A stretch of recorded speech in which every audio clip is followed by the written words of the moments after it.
This channel does not promote any violent, harmful, or illegal activities. All content provided by this channel is meant for an educational purpose only. নবান্নে সেখানে আলোচনা হয়নি।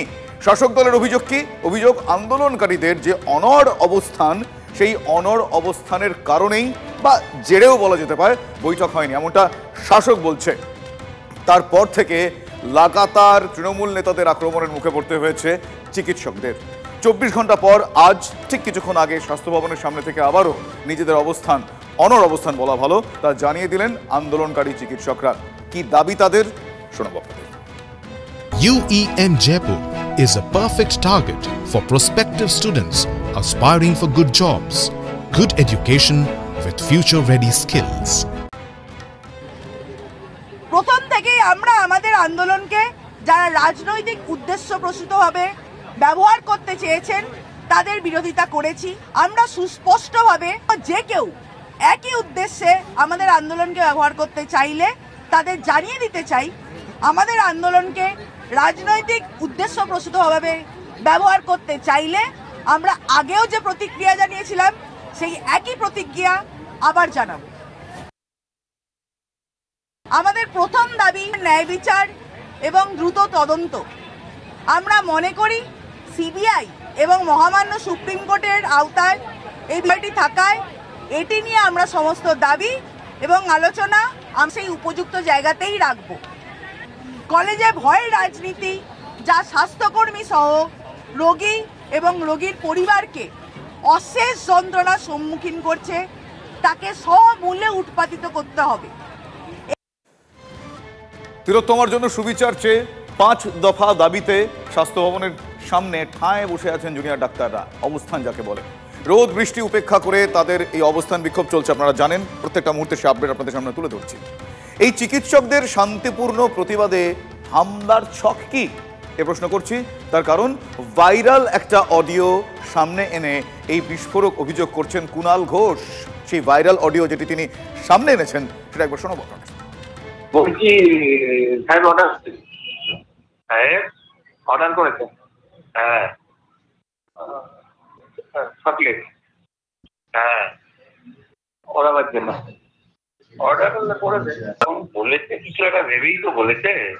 বলছি আমি এত বছর এই কাজ করেছি, আমার কোনদিন ভয় ডর লাগছে, কিন্তু এখন এটা বিবেক করাটা ঠিক হবে? এটা তো লোকের জীবন বাঁচে। তাহলে তোকে তো ফাইট টু ফিনিশ করতে বলেনি। হ্যাঁ, তোকে তো ফাইট টু ফিনিশ করতে বলেনি। আর তুমি বলছো ছেলেরা মদ খেয়ে যায়, ঠিক আছে, যদি কোনো একটা বেখাত কিছু হয়ে যায়, সেটাও তো চিন্তার বিষয় না। সেটা ওকে বল যে আমার এরকম মনে হচ্ছে, কি করবো, ওই মতো করেই কর। দাদু বলছি এই যে নবান্ন মিটিং হয়নি, ঠিক আছে, তাতে ফেরত চলে আসছে চকলেট। হ্যাঁ হ্যাঁ, ভাবলে শাসক মাথা মেরেছে। কি বললো কথাটা কিছু বুঝলে? হ্যাঁ আমি বুঝে গেছি। বলছি পুরো দোষটা দিয়ে আরো বড় অশান্তি পাঠানো যাবে। হ্যাঁ হ্যাঁ হ্যাঁ, কিন্তু কলকাতার কাউকে নয়, সব বাইরে। আচ্ছা ঠিক আছে, দেখছি। ওরা তো এখনো ওখান থেকে প্রেস কনফারেন্স করছে, আমরা টিভি দেখছি কন্টিনিউ। কি করবো, মাথা ফাটানোটা ঠিক হবে? খানিকটা যদি কিছু করা যায়, খানিকটা হলেও ওই ব্যাপারটা থাকবে যে ওরাই এটা করাবে। দেখছি আরেকবার ডক্টর কাছে যাচ্ছি আমি। ধন্যবাদ। কুণাল ঘোষ যে ভাইরাল অডিও সামনে এনেছেন, সেই ভাইরাল অডিও আপনাদের শোনালাম। কুণাল ঘোষ তিনি দাবি করছেন যে রাজ্য সরকারকে বেকায়দায় ফেলতেই বহিরাগতদের দিয়ে এই হামলার চক্রান্ত করা হয়েছে, এবং তিনি আঙুল তুলছেন কাদের দিকে? তিনি আঙুল তুলছেন বাম এবং অতি বামেদের দিকে। কুণাল কি বলছেন একবার শোনাবো আপনাদের।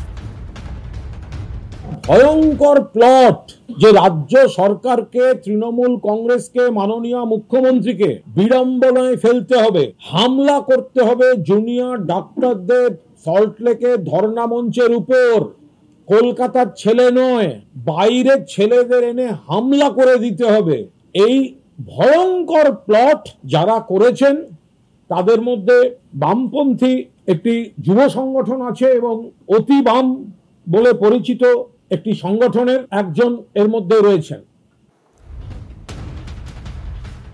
খুব স্বাভাবিকভাবেই এরপর আপনাদের জানতে ইচ্ছা করছে যে গোটা বিষয়টা নিয়ে বিরোধীরা কি বলছেন। বিরোধীরা যেটা বলছেন তা হলো আন্দোলন থেকে মূল ইস্যু থেকে নজর ঘোরানোর জন্যই এই সব করছেন তারা। একবার বিরোধীদের বক্তব্য আপনাদের শোনাই। কোনো অভিযোগকে কেউ পেয়ে থাকেন, তার যথাযথ তদন্তের যা প্রক্রিয়া আছে সেই তদন্ত হবে, কিন্তু সেটা সত্য কি সত্য না তার আগে তো ভাইরাল করে দিলেন একেবারে অ্যাকিউজ করে। এটা কি কেউ বানাচ্ছে? যারা বানাচ্ছে তারাই কি এটা পাঠাচ্ছে? নবান্ন মারফত কি লালবাজার মারফত এটা কি তৃণমূল নেতাদের কাছে যাচ্ছে? মানুষ বিচার চায়, যারা বিচার চায় না তারা তো শাসক পক্ষ পশ্চিমবাংলা, তারা কি এটা অর্গানাইজ করছে? এইটা করে আসলে আন্দোলনের মূল ইস্যু থেকে মানুষকে সরিয়ে দেওয়ার প্রচেষ্টা। এসব সামাজিক মাধ্যমে বা সংবাদ মাধ্যমে না বলে ওনার তো জেমস বন্ড আছেন রাজীব কুমার, যিনি তাকে 3.5 বছরের 1.5 বছর জেলে রেখেছিলেন। উনি জেমস বন্ডকে দিন, জেমস বন্ড যারা হামলা করবে তাদেরকে গ্রেপ্তার করুন। উনি এইসব কথা বলে ডাক্তারদের ছোট করার চেষ্টা করছেন। যদি হামলার খবর শাসক দল আগাম পেয়ে থাকে তাহলে কোনো এই ধরনের ঘটনা ঘটলে তার পুরো দায় কিন্তু শাসক দলকেই নিতে হবে। যে তারা জানার পরেও পুলিশ দিয়ে কোনো ব্যবস্থা গ্রহণ না করার ফলেতে হামলা হয়েছে এবং তারা চেয়েছে এই হামলা হোক। প্রসঙ্গত আপনাদের জানিয়ে রাখি যে এই ভাইরাল অডিও ক্লিপ নিয়ে বিধাননগর ইলেকট্রনিক্স কমপ্লেক্স থানায় স্বতঃপ্রণোদিত মামলা দায়ের হয়েছে। আপনাদের শোনাবো উষানাথ বন্দ্যোপাধ্যায়, বিশিষ্ট আইনজীবী, তিনি কি বলেছেন। আমাদের সঙ্গে এই মুহূর্তে টেলিফোন লাইনে উনি রয়েছেন। ওনার সঙ্গে কথা বলবো। উষানাথ বাবু, এই বিষয়ে আপনার কি প্রতিক্রিয়া, আপনার কি অবজারভেশন? আমার তো শুনে মনে হলো এটা সম্পূর্ণ মফ। তার কারণটা হচ্ছে এটা বাচ্চা ছেলের কাজ। কারণ আজকে একটা এই যে ইন্টারসেপ্ট করা একটা কল, এটা ইন্টারসেপ্ট করতে পারে কে? Only law enforcing agencies. তার মানে এখানে ধরে নেবো পুলিশ।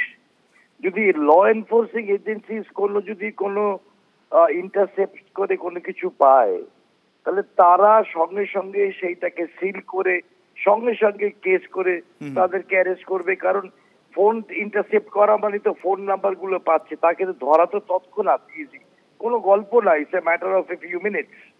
সেটা না করে একটা স্বতঃপ্রণোদিত মামলা করাটা কোনো বড় কথা নয়। আর সেকেন্ডলি সবচেয়ে ইম্পর্টেন্ট হচ্ছে, যদি পুলিশের কাছে কোনো ইন্টারসেপ্টেড কল হয়ে থাকে, সেটা একটা রাজনৈতিক দলের কাছে কি করে যায়? কোনো রাজনৈতিক দল তো সেটা পেতে পারে না যদি না সেখানে কোনো কনস্পিরেসি থাকে। পুলিশ যদি দিয়ে থাকে সেটা ইলিগাল, তাহলে সেই যে পুলিশ দিয়েছে তার এগেইনস্টে তো অ্যাকশন নেওয়া উচিত। এটা তো হতে পারে না কখনো। অতএব এটা সম্পূর্ণ আমার মনে একটা বাচ্চা ছেলের ঘটনা। এটা ছেলে খেলা করা হচ্ছে। এই জিনিসগুলো ভালো একটা জেনুইন জিনিসকে এটাকে পুরো অন্যদিকে ঘুরিয়ে দেওয়ার জন্য এগুলো করা হচ্ছে। এগুলো কোনো মতেই নয়, ঠিক নয়। কুণাল ঘোষ তো একজন রাজনৈতিক দলের বক্তা। তিনি কি করে এটা পেলেন? তিনি কি করে দেখাচ্ছেন? এটা আমার কাছে মানে হাস্যস্কর বলে মনে হচ্ছে। অনেক ধন্যবাদ আপনার প্রতিক্রিয়ার জন্য। উষানাথ বন্দ্যোপাধ্যায়ের সঙ্গে আমরা কথা বলছিলাম। তিনি গোটা বিষয়টাকে বলছেন যে একেবারেই হাস্যকর বলে তিনি উল্লেখ করলেন, এবং এই অডিও ক্লিপ কি করে রাজনৈতিক নেতার কাছে গেল সেই নিয়েও তিনি একটা সংশয় বা সন্দেহ প্রকাশ করেছেন।